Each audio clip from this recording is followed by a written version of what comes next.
حضرت سلیمان علیہ السلام له رب العالمین ورکړی.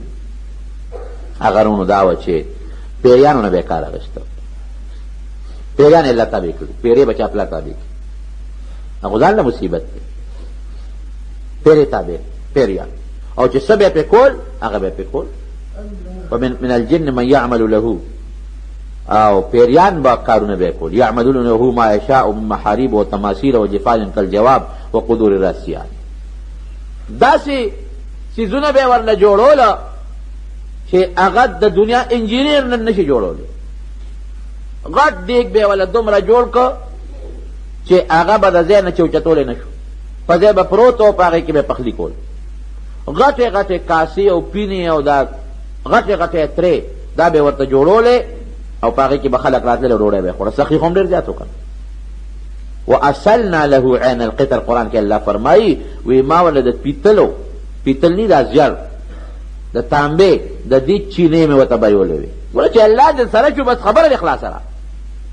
د تانبې او د پیتلو نهرونه به بهېدل. اوس تانبه او پیتل چاپلار پیدا کولی نشي، او که پیدا کړي نو ویلې کول یې څونه ګران کار دی. نه هغه ته به دغسې لکه داود علیه السلام یې پلار و، هغه ته الله اوسپنه نرمه کړې وه، ده ته الله دا پیدا کړي.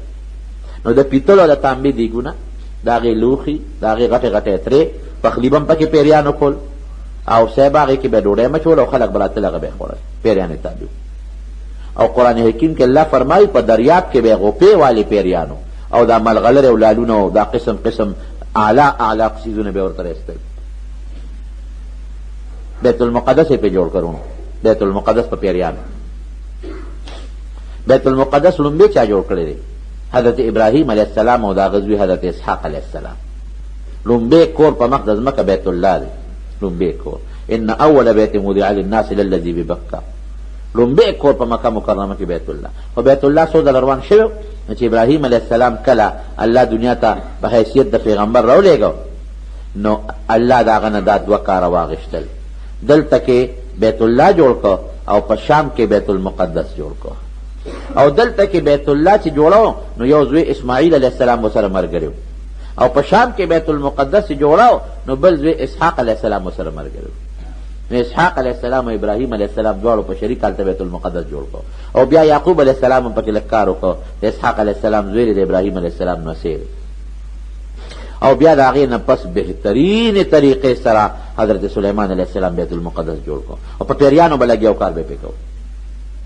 داسې طریقې سره بیت المقدس جوړ کړو چې پیریان پکې لګیا دي او شب روز پکې خدمت کوي.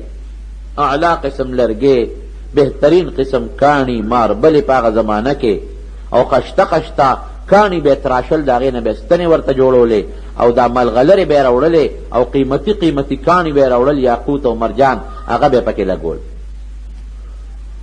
هغه زمونږ پښتانه وایي که پیریانو ته غزنې څه دي، یو ځای نه بل ځای ته به تلل او راتلل او کار به یې په هغه پیریانو پې کوو. او هغه زمانه کې فوټوان جوړول جایز و، یعملون له ما یشاء من محارب و تماثیله، دا جایز و فوټوان. اوس منع شوي دي، حرام دي. نو دا قسم قسم تصویرونه او دانچې او دا اوس خلک دا سینری لګوي د بوټو موټو د غرونو، د زیروخ تصویر حرام دی، هغوی به پکې دا سینری او دا تصویرونه او دا قصې پسې لګول. قشته قیمتي اعلی جومات یې پې جوړ کړو په پیریانو. پیریان لګیا دي خدمت کوي، او چې کوم پیري به پکې سرکشي کوله، خدمت به یې نه کو، کار به یې نه کو، هغه له به سزا هم ورکوله. هغه به نور پیریانو ته وي چې اوچتې کې دریاب کې څو غوټۍ وله ورکې، ویې وهئ ویې ټکوئ. د پیریانو ځان له یو نظام یې چلو، د هغې قاضي دی او د هغې ججان دي، او چې چا پکې زیاتې به کو سزاګانې به یې ورکولې، د هغې ځان له خپل جیلونه او خپل نظام، او د انسانانو ځان له.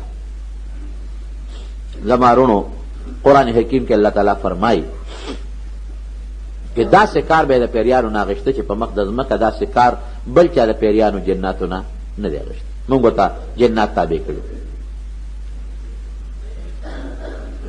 خو چې کله جومات تقریبا په تیارېدو کې شو او لږ کار پکې پاتې دی، نو ملک الموت ورته راغی، وایي ستا ټیم پوره دی، د مرګ وخت پوره دی. الله زما خو ټیم پوره شو، خو جومات د بیت المقدس نیمګړی دی. زما خو دا ارمان دی چې دا جومات پوره شي، او که زه مړ شم دا پیریان نه چاپلا به کار والي، او انسانان خو دا جومات نشي جوړولی، او نه انسانان دومره طاقت لرلی شي، دا جومات خو به نامکمل پاتې شي. الله ورته حکم وکړو داسې وکړه ځان له د شیشې یو کوټه جوړه کړه مزیداره، هغې کې اعتکاف نیت وکړه د چلې چې ما پسې به څوک نه راځي او زه په دې کوټه کې اعتکاف کوم، ځان سره اوچ خوراک دننه کا او به ځان ته کېږده چې هېڅ څوک هم تا پسې نه درځي، دا کېره ځان ته او داسې شکل کې اعتکاف شروع کا لکه سړی چې په منبر باندې ناست دي دقسې کښېنه.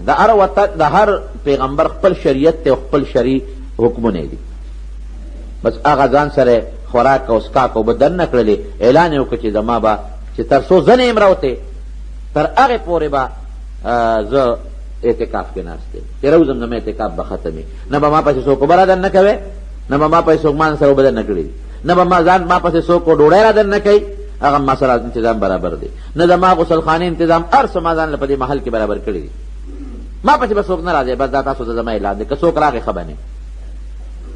نو په یو کورسۍ باندې کېناسته د عبادت په شکل کې او کونټۍ راواغېسته، هغه یې دې زنې ته کېښوده، دا کونټۍ دې زنې ته کېده او ساتې الله وویسته، ساتې ووتل. چې ساتې ووته جناب اوس پیریان خو لګیا دي خپل کار کوي، هغوی خو په دې سوچ کې دي چې سلیمان علیه السلام جمدی دی او اعتکاف ته ناست دی، او ګوره که مړ وی خو دې به کټ کې پروت و، او ګوره کونټۍ زنې ته یې ښودی او په عبادت کې لګیا دی، یو پیری به راته شي کې به هغه غوندې کتل، او هغه دې ناست دی عبادت ته کنه بلا بړه خړه ډبل کار به یې کوو، نږدې ملګري پرې پوی و هغې یې پوی کړو خو خولې نه به غږ نه وباسي چې دا دوی دا کار خلاص کړي، یعنې دا سرکشه خلک دي باندې به کار څوک کوي، بیا لګیا دي کار کوي او مازدیګر چې کله کار چوټې کېږي نو راځي غلې غوندې شیشې ته هغه محل ته راننوځي ګوري بل هلکه په عبادت ناست دی، ښه مونږ خو وینو نه په هغه پلانکي محل کې عبادت باندې ناست دی، ډبل لګیا دي شیطانان خپل کار کوي. جماعت پوره شو، ښه اعلی قسم مزېدار بیت المقدس جماعت دا برابر شو، اگر چې هغه جماعت زمونږ په لاس کې نه یهودو په لاس کې دا زمونږ د مسلمان د بې حسۍ د لاسه، زمونږ د پیغمبرانو جماعت زمونږ زړه قبله او مونږ سره نه ده، انن د یهودو په قبضه کې د الله یې د یهودو له قبضې نه خلاصه کړي.